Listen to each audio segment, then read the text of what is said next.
जय भीम साथियों, equality and justice Patiala YouTube channel से मैं इंजीनियर हरदीप सिंह चुंबर और साथी नॉलेज ऑफ कॉन्स्टिट्यूशन, संविधान का ज्ञान का एक धारावाहक चला रहे हैं, जिसके हर एक एपिसोड में संविधान के अनुच्छेदों की जानकारी साझी करते हैं।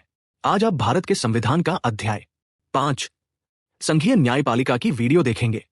आप अपने चैनल को प्लीज लाइक और सब्सक्राइब करना ना भूलें। पिछले अनुच्छेद में भारतीय संवैधानिक विधि में राज्यों की परिभाषा की अनुच्छेद 152 नॉलेज ऑफ कॉन्स्टिट्यूशन 80वीं वीडियो बनाकर इसके अनुच्छेदों की जानकारी साझा कर चुके हैं। आज हम इस अध्याय के अंतर्गत आज के एपिसोड में राज्यों के राज्यपाल और कार्यकारी शक्ति 81वीं वीडियो बनाकर इसके 153 वे अनुच्छेद की जानकारी साझा करेंगे। ये पाठ राज्यों के राज्यपालों के संबंध में एक कानूनी या संवैधानिक खंड से लिया गया है। ये खंड स्पष्ट करता है। जय भीम साथियों, आज की वीडियो के बारे में आपको चुंबर साहब ने बता ही दिया है कि आज हम राज्यों के राज्यपाल और कार्यकारी शक्ति पर बात करेंगे। बता दें कि यह पाठ राज्यों के राज्यपालों के संबंध में एक कानूनी या संवैधानिक खंड से लिया गया है। यह खंड स्पष्ट करता है कि प्रत्येक राज्य के लिए एक राज्यपाल होना आवश्यक है। इसके अतिरिक्त पाठ में एक महत्वपूर्ण प्रावधान शामिल है जो अनुमति देता है कि एक ही व्यक्ति को 2 या 2 से अधिक राज्यों के लिए राज्यपाल के रूप में नियुक्त किया जा सकता है। यह नियम बहुराज्य राज्यपालों की नियुक्ति की कानूनी नींव स्थापित करता है। चलो आओ पहले सुनते हैं संविधान के इस अनुच्छेद में क्या लिखा है। पहले हम यह सुनेंगे, इसके बाद में इस पर विशेष चर्चा सुनेंगे।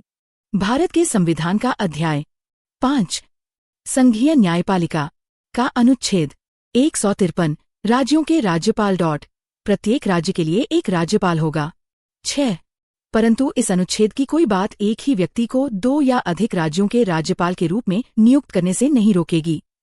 स्वागत। आज हम भारतीय संविधान के एक यूं तो बहुत छोटे लेकिन बेहद महत्वपूर्ण हिस्से पर थोड़ी गहराई से नजर डाल रहे हैं। जी। हमारे सामने स्रोत है अनुच्छेद 153। ये राज्यों के राज्यपाल पद से जुड़ा है। हाँ। हमारा मकसद है कि इस संवैधानिक प्रावधान के सार को समझें, मतलब इसके पीछे छिपे अर्थों को खोलें और ये देखें कि कैसे महज कुछ शब्दों का ये टेक्स्ट राज्य प्रशासन की एक बुनियादी रूपरेखा तय करता है। बिल्कुल, ये जानना दिलचस्प होगा। तो चलिए फिर इस प्रावधान की परतों को खोलते हैं। सबसे पहले अनुच्छेद का मुख्य और बिल्कुल सीधा हिस्सा 153 राज्यों के राज्यपाल, प्रत्येक राज्य के लिए एक राज्यपाल होगा। यहाँ जो शब्द सबसे ज्यादा ध्यान खींचता है वो है होगा, मतलब शैल बी। हाँ, ये बहुत अहम है। ये कोई इच्छा या सुझाव नहीं है, बल्कि एक तरह का बाध्यकारी आदेश है। संविधान ये अनिवार्य कर रहा है। सही। इसका सीधा मतलब तो यही निकलता है कि भाई भारत के हर राज्य के लिए एक मानक प्रशासनिक संरचना होगी। हर राज्य का अपना एक प्रमुख कार्यकारी अधिकारी होगा, राज्यपाल। हाँ, जिसे राज्यपाल कहा जाएगा। और ये व्यवस्था वैकल्पिक नहीं है, ये जरूरी है। ये होगा शब्द अपने आप में कितना वजन रखता है ना? बिल्कुल, ये होगा शब्द ही मतलब संवैधानिक अनिवार्यता का प्रतीक है। ये दिखाता है कि संविधान निर्माताओं के लिए राज्य स्तर पर राज्यपाल का पद कितना आधारभूत और कह सकते हैं अविभाज्य था। अच्छा। ये पद किसी राज्य की मर्जी पर नहीं है, ये संविधान से मिली एक स्थायी व्यवस्था है। हाँ। और जब ये कहता है प्रत्येक राज्य, तो इसका मतलब है, जैसा आपने कहा, सार्वभौमिकता।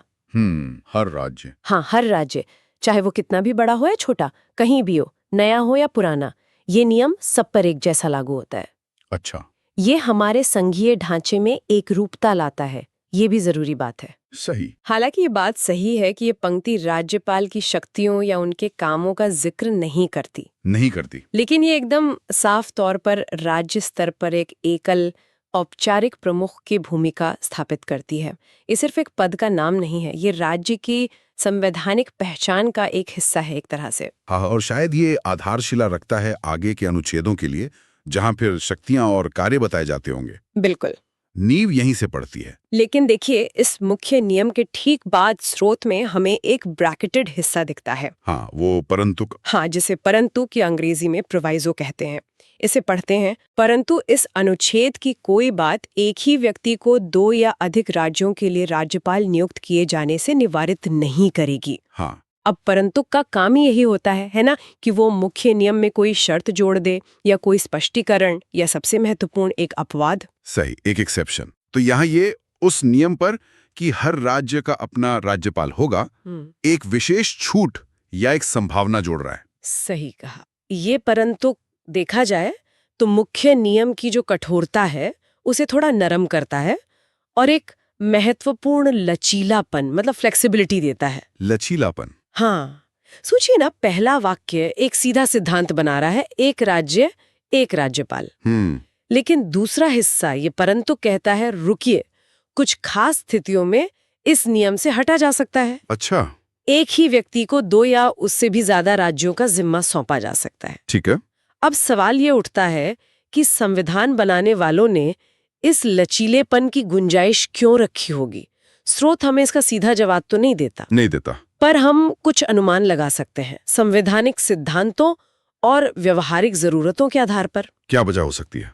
क्या ये सिर्फ प्रशासनिक सुविधा का मामला है या कुछ और गहरे कारण हो सकते हैं? देखिए, कई पहलू हो सकते हैं। एक तो साफ तौर पर प्रशासनिक और शायद वित्तीय दक्षता का मामला हो सकता है। मुमकिन है कुछ छोटे राज्यों के लिए अलग अलग राज्यपाल रखना हमेशा व्यवहारिक न लगे, या फिर मान लीजिए कोई आकस्मिक रिक्ति हो जाए, सडन वेकेंसी, तो उस स्थिति में तत्काल व्यवस्था करने की जरूरत पड़े। हाँ, ये हो सकता है। दूसरा, ये विशेष परिस्थितियों से निपटने का एक तरीका भी हो सकता है, जैसे किसी राज्य में राष्ट्रपति शासन लगा हो या कोई असाधारण कानून व्यवस्था की स्थिति हो। अच्छा। तब शायद किसी अनुभवी व्यक्ति को अस्थायी रूप से अतिरिक्त जिम्मेदारी देना जरूरी लगे। और तीसरा, ये थोड़ा व्याख्या का विषय है, पर यह भी हो सकता है कि ये केंद्र को राज्यों के प्रशासन में समन्वय स्थापित करने या कुछ विशेष नीतियां लागू करने में एक अतिरिक्त साधन देता हो। ये दिलचस्प है। और परंतु की भाषा देखिए, कोई बात निवारित नहीं करेगी। Nothing shall prevent। हाँ, ये एक बहुत सशक्त अभिव्यक्ति है। ये नकारात्मक रूप में कही गई एक सकारात्मक अनुमति है, जो बहुत स्पष्ट रूप से कहती है कि जो मुख्य नियम है ना, वो इस व्यवस्था के आड़े नहीं आएगा। ये तो वाकई दिलचस्प है कि कैसे संविधान एक तरफ इतना स्पष्ट नियम बनाता है और दूसरी तरफ व्यावहारिक जरूरतों के लिए रास्ता भी खुला रखता है। हाँ। तो जब हम मुख्य खंड और इस परंतु को एक साथ रखकर देखते हैं तो क्या तस्वीर उभरती है? कहीं ये थोड़ा विरोधाभासी सा नहीं लगता? पहले कहना हर राज्य का एक राज्यपाल होगा, फिर कहना एक ही व्यक्ति कई राज्यों का हो सकता है। हाँ, ये सवाल उठता है। सतह पर देखने पर शायद थोड़ा विरोधाभासी लगे भी, लेकिन असल में ये सुविचारित संवैधानिक प्रारूपण कॉन्स्टिट्यूशनल ड्राफ्टिंग का एक बहुत अच्छा उदाहरण है। अच्छा, कैसे? ये विरोधाभास नहीं है, बल्कि ये एक नियम और उसके अपवाद का संयोजन है। नियम और अपवाद। हाँ, मुख्य खंड जो है वो क्लॉज है। वो आदर्श या सामान्य स्थिति बताता है, हर राज्य की अपनी पहचान, अपना प्रमुख। ठीक है। और परंतुक यानी प्रोविजो, वो असाधारण या विशेष परिस्थितियों के लिए एक व्यवहारिक समाधान देता है। ये दिखाता है कि संविधान निर्माता आदर्शों के साथ साथ जमीनी हकीकत और भविष्य की जो संभावित जरूरतें हो सकती हैं, उनको लेकर भी सजग थे। दूर की सोच रहे थे। बिल्कुल। ज्यादातर कानूनों और संविधानों में आपको ये संरचना मिलेगी, एक सामान्य नियम और उसके अपवाद, ताकि व्यवस्था इतनी कठोर ना हो जाए कि अव्यवहारिक लगने लगे। सही। यहाँ ये ढांचा राज्य प्रशासन के बिल्कुल शीर्ष पर लागू किया गया है। तो ये परंतुक, ये जो लचीलापन देता है, इसके क्या मायने हैं?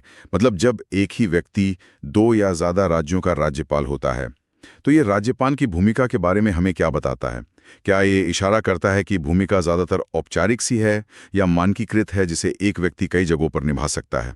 ये गहरा सवाल है और परंतु खुद इसका सीधा जवाब नहीं देता। हाँ। लेकिन ये हमें सोचने पर मजबूर जरूर करता है।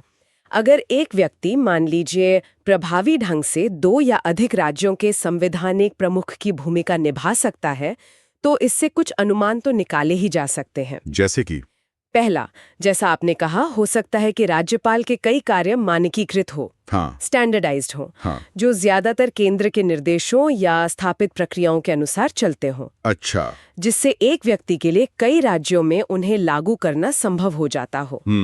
दूसरा, ये भी हो सकता है कि कुछ विशेष परिस्थितियों में राज्यों के बीच समन्वय, कोऑर्डिनेशन या एक एकीकृत दृष्टिकोण यूनिफाइड अप्रोच की जरूरत ज्यादा महत्वपूर्ण मानी जाती हो। हाँ, ये भी मुमकिन है। और एक ही व्यक्ति का दोनों जगह होना इसे आसान बनाता हो। सही। हालांकि ये याद रखना यहाँ बेहद जरूरी है कि अनुच्छेद 153 सिर्फ इसकी अनुमति देता है। हाँ, अनुमति। इसे अनिवार्य या सामान्य स्थिति नहीं बनाता।